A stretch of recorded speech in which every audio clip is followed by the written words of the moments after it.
ዛሬ በዚህ ቪዲዮ የምናየው 4000 ዎች አወር እንዴት መሙላት እንደምንችል እናያለን። በሳምንት ውስጥ ወይም እስከ 10 ቀን ውስጥ እስከ 10 ባሉት ቀናቶች ውስጥ ዎች አወራችንን እንዴት መጨመር 4000 ዎች አወር እንዴት መሙላት እንችላለን የሚለው እናያለን። የመጀመሪያው ፕሌሊስታችንን እናስተካክላለን። ፕሌሊስታችንን ስንል አንድ ቪዲዮ አፕሎድ ስናደርግ ሪሌትድ የሆኑ እስከ 10 ቪዲዮ ፕሌሊስታችን ውስጥ እናስገባለን ማለት ነው። ያንን ቪዲዮ ካዩ በኋላ መጨረሻ ላይ ሪኮመንድ ያደርጋቸዋል ዩቲዩብ፣ ቀጥታ ወደዛ ቪዲዮ ይገባሉ ማለት ነው። ፕሌሊስታችን ለዚህ ይጠቅመናል ማለት ነው። አንድ ቪዲዮ ስንጭን ቢያንስ 10 ፕሌሊስት እናስገባለን።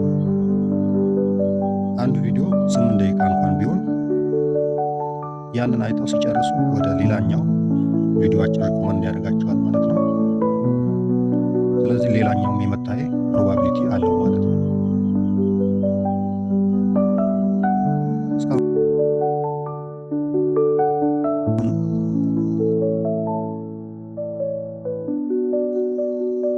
ሰብስክራይብ ያላደረጋችሁ ሰብስክራይብ በማድረግ ቤተሰብ ይሁኑ። ሁለተኛው ዎች አወራችን የምንጨምረው እንዴት ነው? ላይቭ በመግባት ነው።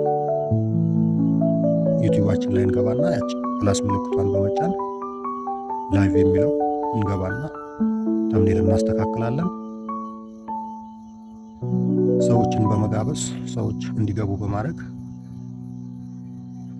ዎች አወራችንን መጨመር እንችላለን። የሰራነውን ቪዲዮ ምን ያህል ዱሬሽን ታይቷል የሚለው አቨሬጅ ቪው ዱሬሽን ላይ እንገባና ምን ያህል ለምሳሌ 10 ደቂቃ የሰራነው ቪዲዮ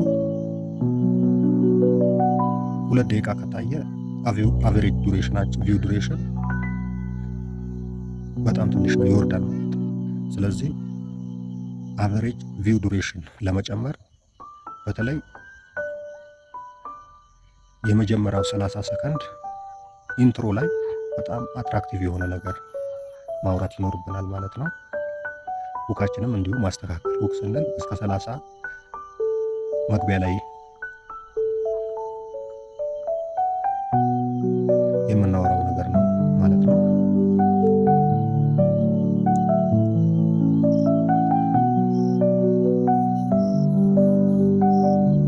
ሌላው ቪዲዮአችን ኤዲቲንጉ አሪፍ ቢሆን ጥሩ ነው።